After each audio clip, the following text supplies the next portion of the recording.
Jeshi la Polisi Tanzania limepata taarifa za watu ambao sio raia wa Tanzania kuwa wameingia nchini kwa njia zisizo rasmi kwa nia ya kufanya uhalifu ikiwepo vurugu.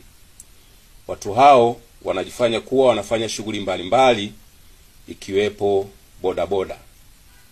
Taarifa zinasema watu hao wapo katika mikoa ya Arusha, Dar es Salaam, Mbeya, Mwanza, Songwe na mikoa mingineyo.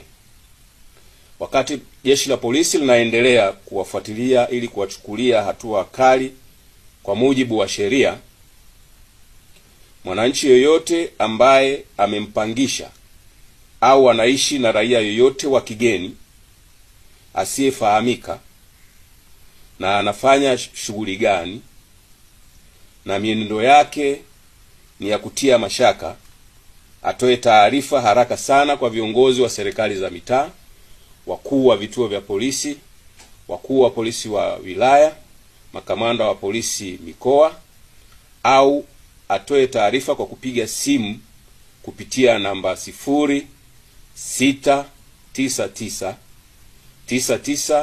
0699998899. Asipotoa taarifa na watu hao wakikutwa nyumbani kwake au kwenye biashara yake, hatua kali za kisheria zitachukuliwa dhidi yake.